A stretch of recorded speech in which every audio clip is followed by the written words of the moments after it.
Pembacaan Alkitab tanggal 22 November tahun 2024, hari ke-327. Yehezkiel pasal 28.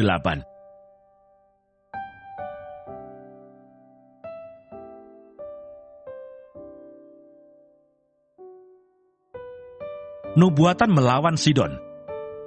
Lalu datanglah firman Tuhan kepada aku, "Hai anak manusia, tujukanlah mukamu kepada Sidon, dan bernubuatlah melawan dia, dan katakanlah, beginilah firman Tuhan Allah, lihat, aku menjadi lawanmu, hai Sidon, dan aku menyatakan kemuliaanku di tengah-tengahmu.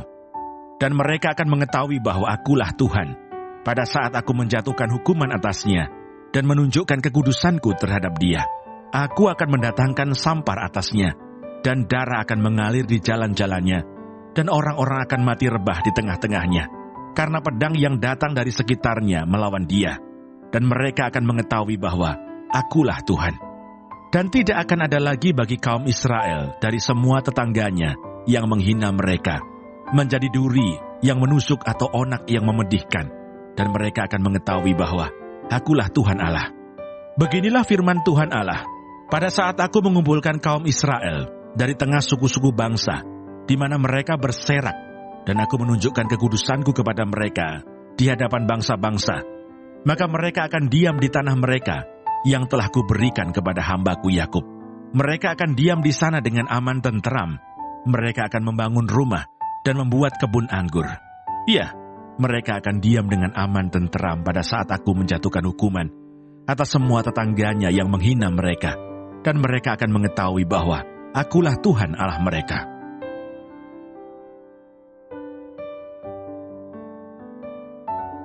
Mazmur 93.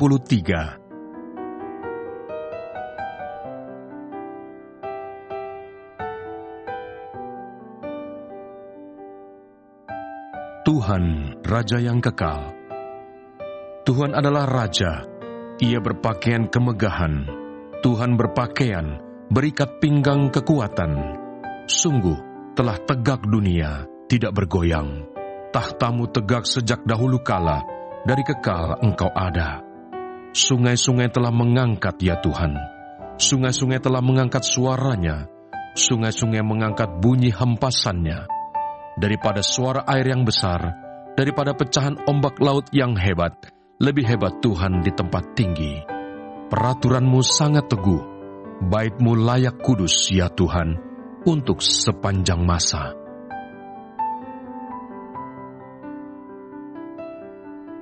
Satu Korintus pasal 15. Tetapi yang benar ialah bahwa Kristus telah dibangkitkan dari antara orang mati, sebagai yang sulung dari orang-orang yang telah meninggal. Sebab sama seperti maut datang karena satu orang manusia, demikian juga kebangkitan orang mati datang karena satu orang manusia.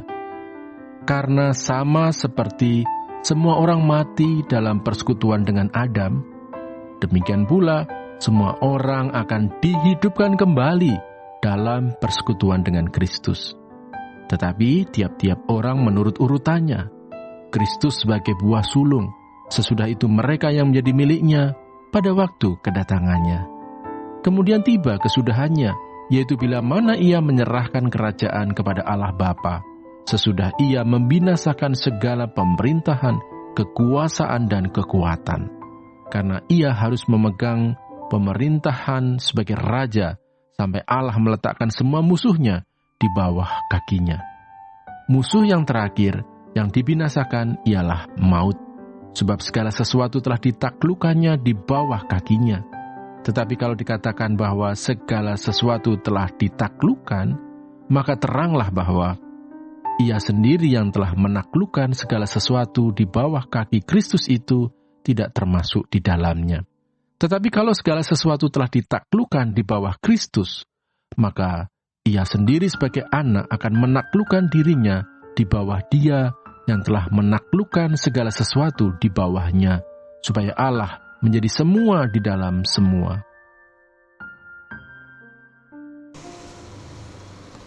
Tema minggu ini, Raja di atas segala raja.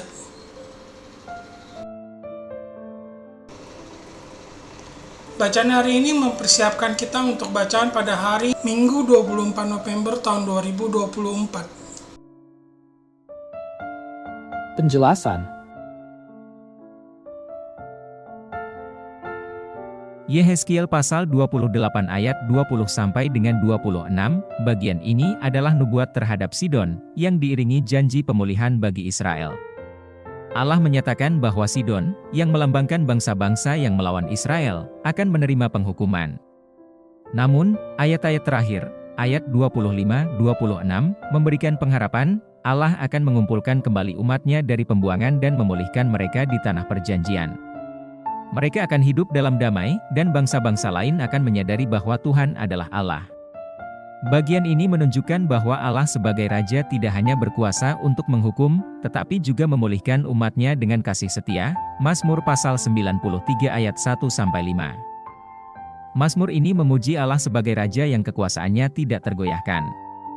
Tuhan digambarkan sebagai pribadi yang memerintah atas segala ciptaan, bahkan atas lautan yang melambangkan kekacauan.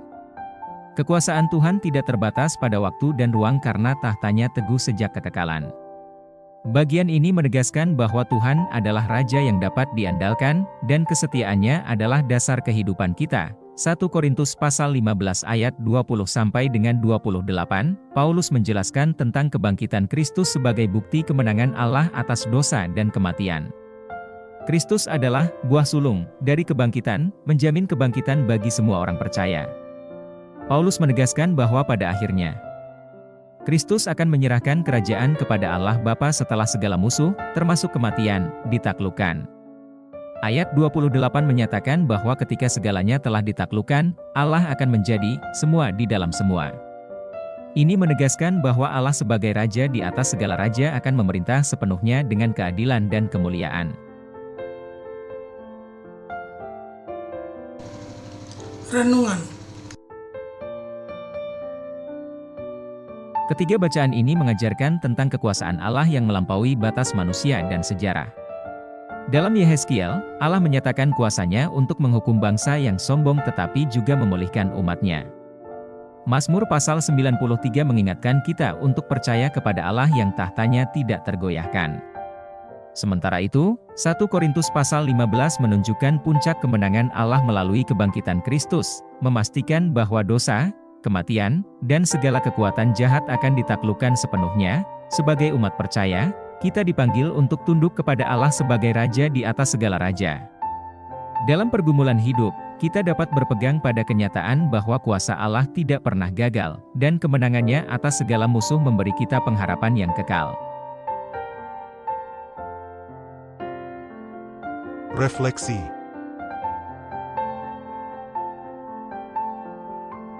Apakah saya sungguh-sungguh tunduk kepada Allah sebagai Raja dalam hidup saya? Ataukah saya sering mencoba mengambil kendali sendiri? Bagaimana saya mengandalkan kekuasaan Allah saat menghadapi kekacauan dan pergumulan hidup? Apakah saya hidup dalam pengharapan kebangkitan dan kemenangan akhir yang dijanjikan dalam Kristus? Kesimpulan. Dalam tema, Raja di atas segala raja, kita diingatkan bahwa Allah memegang kendali penuh atas sejarah, bangsa-bangsa, dan kehidupan setiap individu. Yehezkiel pasal 28 menunjukkan kuasa Allah untuk menghukum sekaligus memulihkan. Mazmur pasal 93 mengungkapkan bahwa kekuasaan Allah tidak pernah tergoyahkan oleh apapun. Sementara itu, 1 Korintus pasal 15 membawa kita kepada pengharapan terbesar. Kristus telah bangkit, dan kebangkitannya menjamin kemenangan kekal bagi kita semua. Sebagai umat Allah, mari kita hidup dengan sikap tunduk, percaya, dan berharap pada Allah yang adalah Raja di atas segala raja. Dia yang memerintah dari kekekalan ke kekekalan akan membawa kita kepada kemenangan sempurna bersamanya.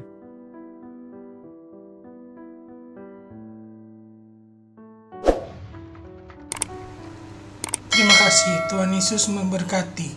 Amin.